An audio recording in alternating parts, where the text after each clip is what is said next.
There's lots of Copa America news to discuss, including a bombshell that broke about an hour ago. We did mention this as a possibility recently on the pod, but it became official today. Jesse Marsch will be Canada's next coach.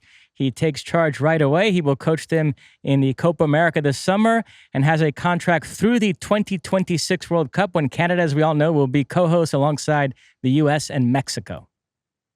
So I will reiterate my comments from, I don't know, when this was kind of floated out there. And look, there are agents out there and good agents out there that prime the pump and float stuff out there. But when this rumor started to circulate, I said, this is a great thing if this comes to fruition. I think it's great for Canada, and I think it's great for Jesse. And now that it it has been confirmed, I'm real happy for Jesse, because I think that this puts him in a place where he can do some really good things. Let's be honest.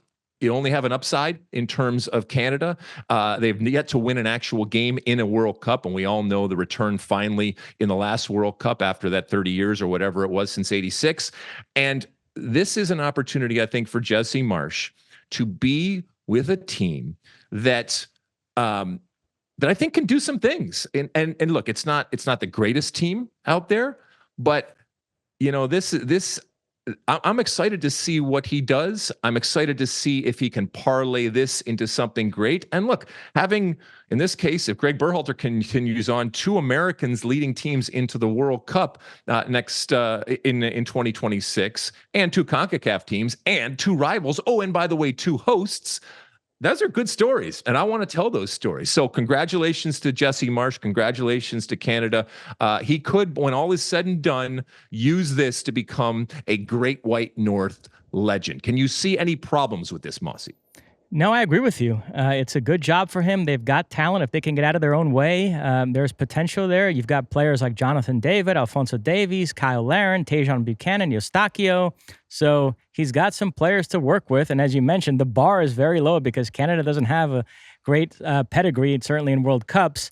So I'm excited to see what Jesse can do there. It is interesting to me. There's a portion of the U.S. fan base that would rather have Jesse Marsch as the U.S. coach rather than Greg Berhalter. And Jesse Marsch, in his position as pundit recently, has been critical of Greg Berhalter. So that makes for a fascinating dynamic the next time the U.S. plays against Canada.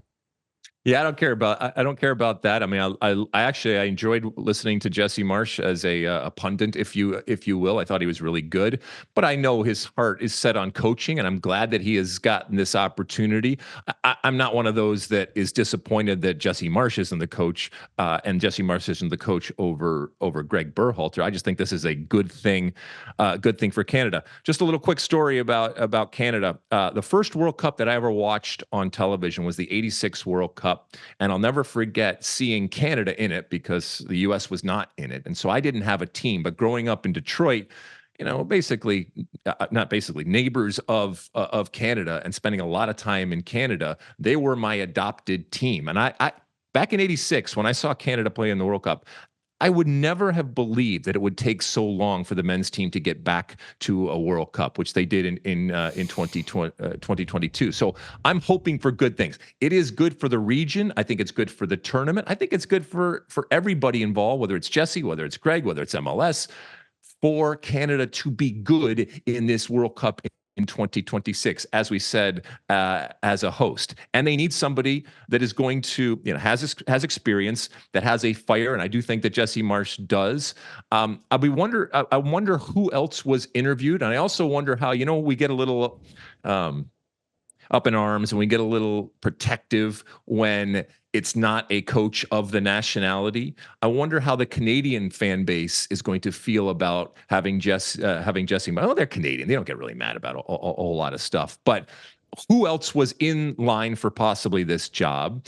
Is there a part of the Canadian fan base that is a little bent out of shape because it's not a Canadian? Or is there a part of the Canadian fan base out there that is a little bent out of shape because they feel like they could have done better and they deserve better going into 2026? Maybe some of the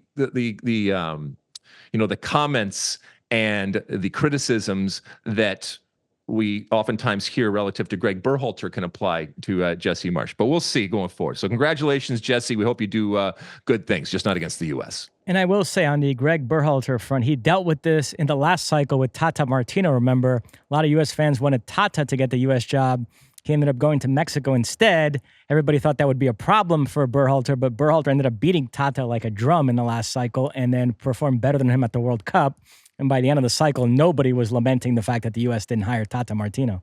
Yeah, it's great for competition. It's great for the drama and the theater going forward. And while we won't have the qualifying process to go through, there's still going to be a lot of connections. There's still going to be a lot of stories. And again, from a broadcasting perspective, it gives us yet another story to tell, another matchup kind of to have going forward. And from an American soccer perspective, somebody to cheer for. Even though it's not the U.S. team, I'm rooting for Jesse Marsch because he is an American, because of what he has done in the context of coaching Canada.